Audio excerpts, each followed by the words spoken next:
From the Russ Center for Media in downtown Cape Girardeau, welcome to Focus on Southeast, a program on issues and events impacting the campus of Southeast Missouri State University. I'm Dan Woods with KRCU Public Radio. Southeast Missouri State saw growth in the enrollment of international students this fall, with more than 1,000 students now studying on the campus.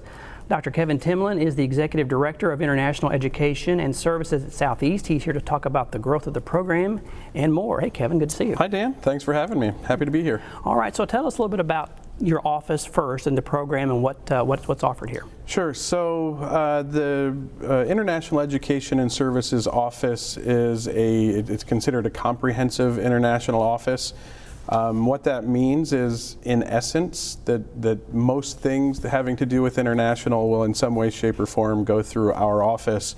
But more specifically, we are responsible for international student recruitment and admissions. We're responsible for international student services. So when a student is here and even after they graduate, there's a number of services that we provide and support for them. We also, to a certain extent, do study abroad. That's getting SEMO students to do part of their academic work at partner institutions or some opportunity abroad. And then we also have a CEA accredited intensive English program, and that's for students who have a non-English background, giving them the opportunity to learn English at an academic level that's sufficient for admission into an academic program. So all of those things and whatever else you can think of that may be international, we tend to get emails or walk-in or calls. Pretty much a one-stop shop for anything to do. That's the idea. That's the idea. So how many countries are represented at Southeast? Right now, I want to say we have about 66 different countries. And you think about that, there's a little over 200 countries in the world. There's different ways to recognize a country and how people consider those. But I think a lot of people would be surprised to find out that roughly 1 out of every 3 countries in the world is represented here in Cape Girardeau. So we're very proud of that diversity. So what percentage of the student body is international students now? Right now, we're right at 10%. So I think if I recall the 4-week census enrollment for the university, we're right at 10,000 students, and I believe that's head count. We are at 1,060 or so international. So this is, as far as I'm aware, the highest percentage of international students as part of our student body. So we're very proud of that as well. Yeah, there had been a drop-off, I guess, during pandemic and other things, and so things have shifted, I guess, back now the other direction. So what's caused that? What's been behind the growth? Well, I mean, there's a lot of different things that, as a nation, so it's kind of interesting. Every year there's the Institute of International Education. They put out what's called the Open Doors Report. That is the most comprehensive report on international student enrollment, as well as study abroad numbers going abroad. So just kind of international student mobility. And through the Open Doors Report, you can go back to World War II and see that in the United States, up until 9/11, the number of international students studying in the U.S. had increased year by year by year by year. So after 9/11, there was a little bit of a dip, but the mid-2000s and the 2010s saw exponential growth in international enrollment, at least through 2016 in the U.S. And that really mirrored what we do at Southeast. You know, we've kind of had, it was incremental until about the 90s, and then it really started to grow. But 2016, things started to change a little bit politically. The situation with visas and the State Department had an impact on things. COVID obviously had a big effect on things. And the Open Doors report for 21-22 is coming out next Monday, but we're kind of expecting, again, our numbers to reflect what we see in Open Doors, and what's happening nationwide is happening here, that there was issues that we had getting international students here, but by and large, we've really rebounded. I think that really strategically what the university did that's had the biggest impact on our numbers, you know, apart from the support that we do in the recruitment and things like that, is it's the Applied Computer Science Master's Program. Applied Computer Science and Cybersecurity, most of our growth is in those areas, and those are incredibly popular master's degree programs for international students. So, you know, things are happening. One of the things that was in the late 2010s, State Department they lost a lot of staffing, and it was really hard for people to get visas to come and apply for a student visa. So when for an international student to study here at SEMO, they have to be admitted, they have to show to us that they've got proof of English proficiency, they have to show to us that they've got their own funds to cover the cost of education. Mm-hmm. And if they don't do those, they can't get admitted. And once they get admitted, they have to apply for a student visa or an F1 visa. So when the State Department contracted, there were fewer opportunities for people to get those visa interview or application slots, and that really affected our student population as well as international student population across the world. So now things are rebounding. There's more visa appointments, more opportunities to get that visa to come, and with the programs, we're seeing all those things as reasons why we're rebounding. Do you expect the growth to continue? Well, that remains to be seen. I actually just had a meeting with the Vice President of Enrollment Management, Dr. Debbie Bilo, right before I came here today. And right now, I think we've had a lot of exponential growth in the last 2 or 3 semesters or last year and a half or so. But that was because those applied computer science and cybersecurity programs were relatively new, and so they're growing. Now they're kind of at capacity, so I don't think we have as much room to gain huge numbers again in the next couple of intakes or so, but I certainly expect the numbers to remain at a minimum consistent. So if the applied computer science and masters, that's the top one, what would be like second and third? What are some of the other? Well, so one of the things that also drives international students' interest in the U.S. is there's a nationwide program called Optional Practical Training, or we go by the acronyms OPT. And what OPT is if you come here as an F1 visa holder, an international student, when you graduate from the university, whether it's a bachelor's degree, master's degree, doctorate, you have the right to stay and work in the United States for 1 year on your student visa. And the idea, it's practical training. It's kind of closing the loop on experiential learning, where you've done the classroom stuff of it, now go into the field and put it into practice and get that last part of the training. So that's a big draw. So people want the ability to work in U.S. companies and get that experience and understand the culture and things like that. But if the degree that you graduate with is recognized as a STEM program by the Department of Education, that's science, technology, engineering, mathematics, you can get an additional 2 years of OPT. So that means that if our computer science graduates, mathematics, anybody in the STEM field, now they get 3 years of OPT.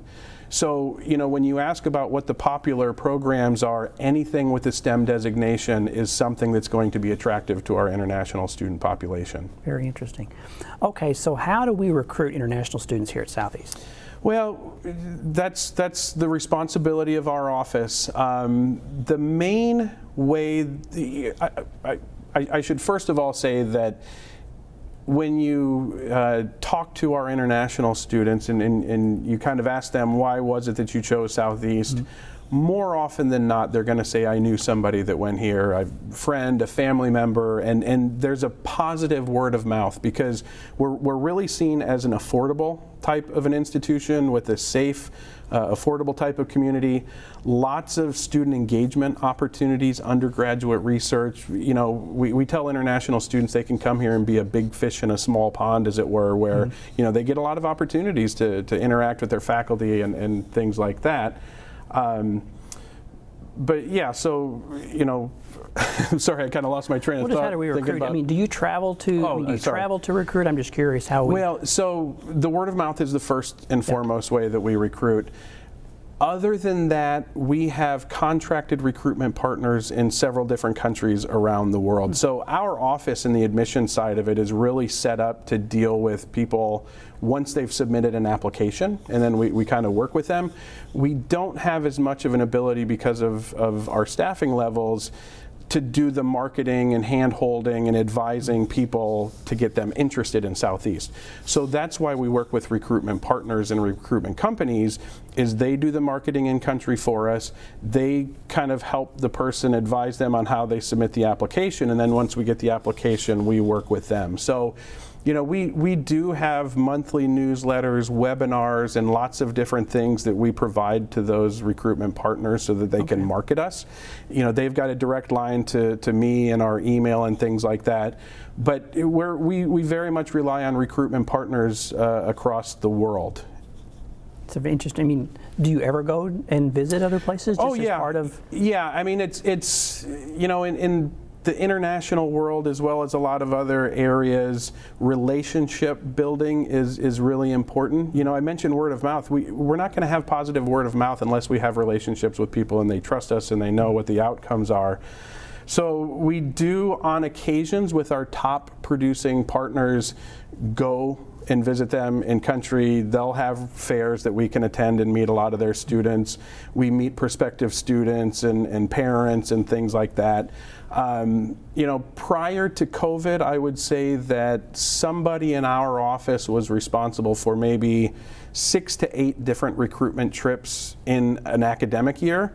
But since COVID, we've only been on one trip since. So, you know, there's so much more capability with Zoom and technology now where you don't necessarily have to be in person as much.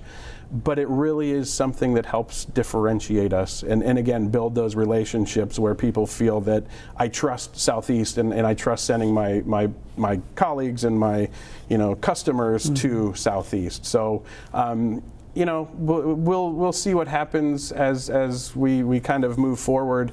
A typical recruitment trip in the past would have been 2 weeks in duration, and we would go to maybe 2 or 3 different countries. But now with COVID and the, you know, crossing borders makes it a little bit difficult. And if, you know, you do come up with COVID and you have to quarantine for a couple of weeks, that shoots your recruitment budget right out of the water. So we're slowly putting our foot back in the water with recruitment trips. So it remains to be seen what it'll be. But so far, you know, we're getting a lot of these numbers without those kind of in-person visits. We're hopeful that once we can do that again, we can even ramp it up a little bit more. Yeah. Before we go, I'd like to talk to you a little bit about the International Village. Tell us about that for our viewers. So back in 2019, the Cottonwoods Treatment Facility used to have a place on campus on 1025 North Spriggs Street. They found a different place in town, so they vacated those premises.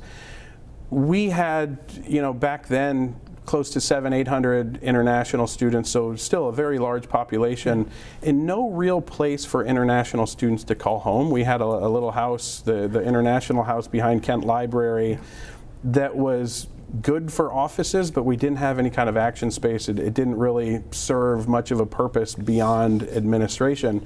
So when that Cottonwoods opened up, we saw a real opportunity to create an international village, which was created basically to be a hub for all things international on campus. So we do have all of our comprehensive offices there, but we've got a lot of different action spaces too. So we've got a classroom, we've got a video conferencing room, we've got a multi-purpose room with a semi-commercial kitchen that we can do lots of cultural food events there. We've got a computer lab. And again, the idea is it's a place where people can come and share and learn about culture and just kind of be the hub of all things international on campus. So we absolutely love the facility, and our student groups do presentations. We've had dances. Earlier on Tuesday night we had a table tennis tournament, all kinds of food events. So it's really given us an opportunity to host those types of events, which are important to showcase our students and show them that we value them. But it's also bringing a lot of, you know, it's giving them a sense of home and a home base for them. So we love having it. Very nice. Dr. Kevin Timlin, always good to talk with you. Thanks so much. Thank you. Appreciate the opportunity. All right. When we come back, Dr. Pam Parry from the Department of Mass Media will join us with information about a diversity study of the peer-reviewed journal Journalism History. You're watching Focus on Southeast. We'll be right back. What is Southeast Missouri? Let's try this again. You are Southeast Missouri. You make Southeast Missouri what it is. And Southeast Missouri is who we are. It's in our name. It's in our past. And with you, it's our future. Welcome home. You're not going to get it all right. Just make sure you nail the big stuff. Like making sure your kids are in the right seats for their age and size. Get it right at nhtsa.gov/the-right-seat.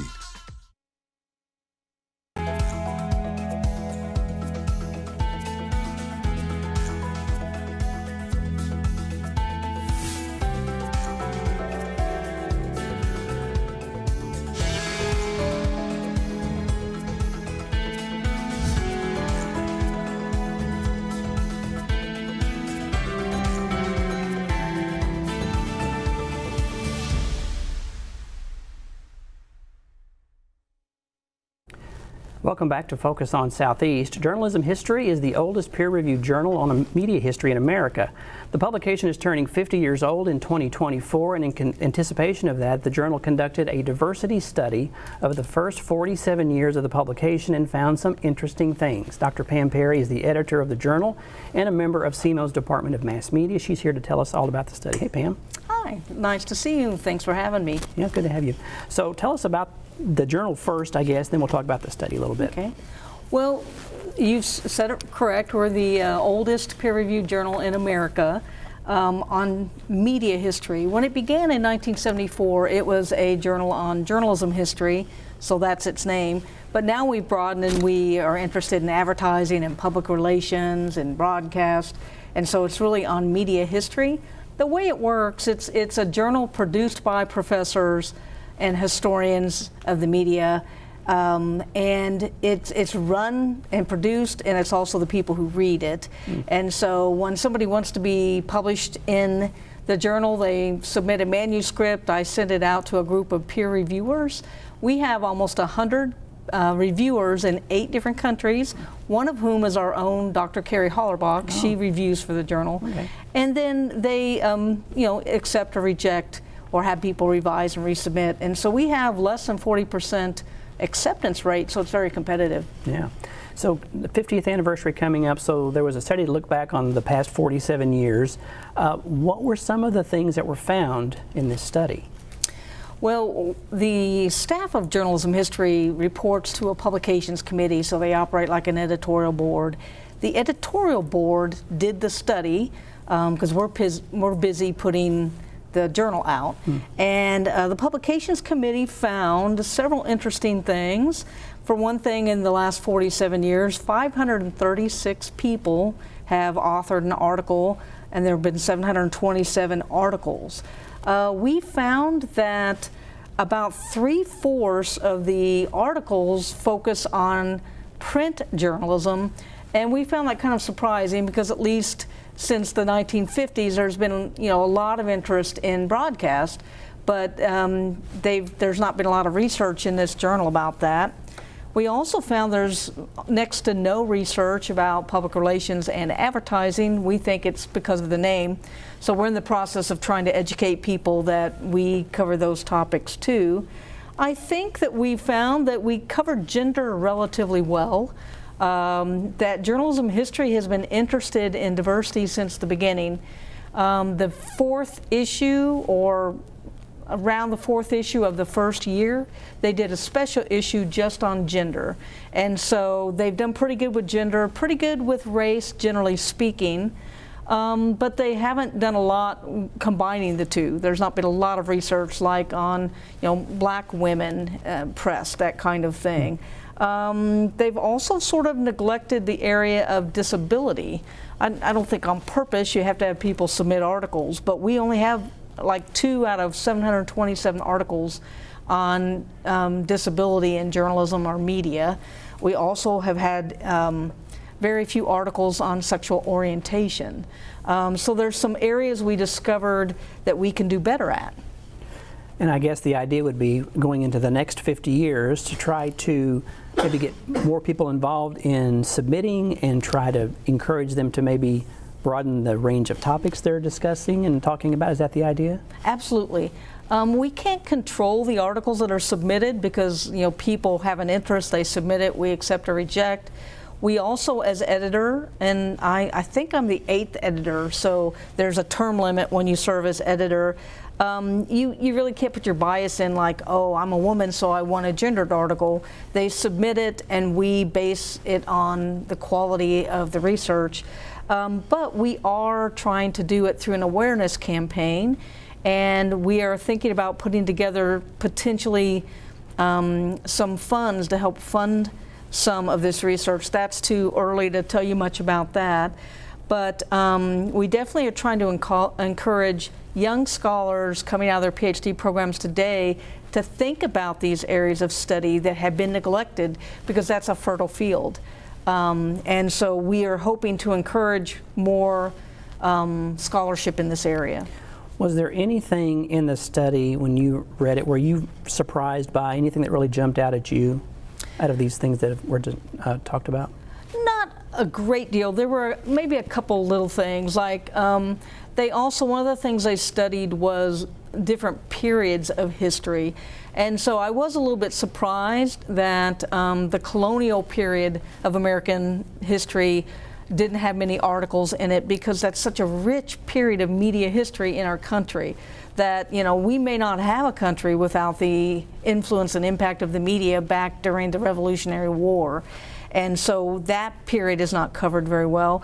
We cover quite a bit. We seem to be enamored with the 2 world wars, and that period, there's a lot of research on those periods. So I'm a little bit surprised by that. There aren't a lot of historians that I have read that have done the disability kind of research. There are some out there, but so that wasn't surprising, but we'd like to encourage more of that. If the young scholars come out of their PhD programs, that's a place they could really plow some new ground. You mentioned that there was a lack of research in non-print media. It's sort of surprising that there isn't more about broadcast television and cable television news. I mean, that would be a rich area, I would think, to explore. Yes, too. And we have some media historians out there at different universities, I know, who are doing books on that topic. So we need them to submit articles for the journal.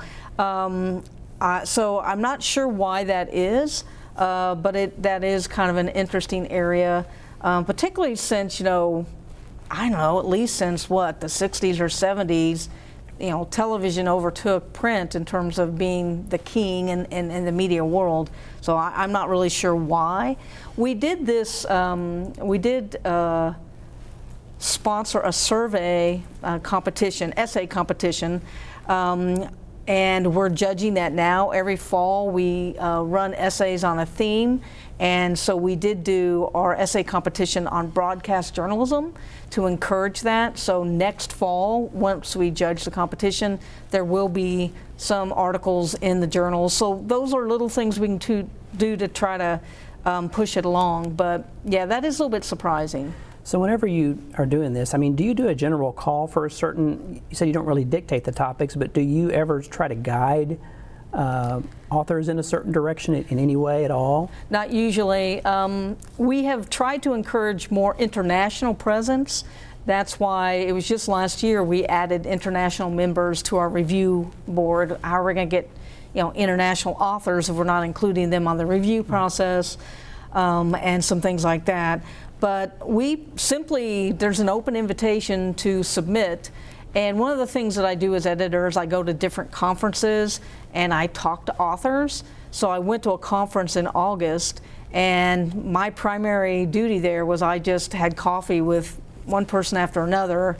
You know, what do you want to write? How do you want to write? And we've been sort of targeting, that's not a really good word, but we've been trying to target graduate students and encourage them to write while they're still in school, because often they think they have to graduate, become a professor, then write. So we've been trying to get graduate students to do more.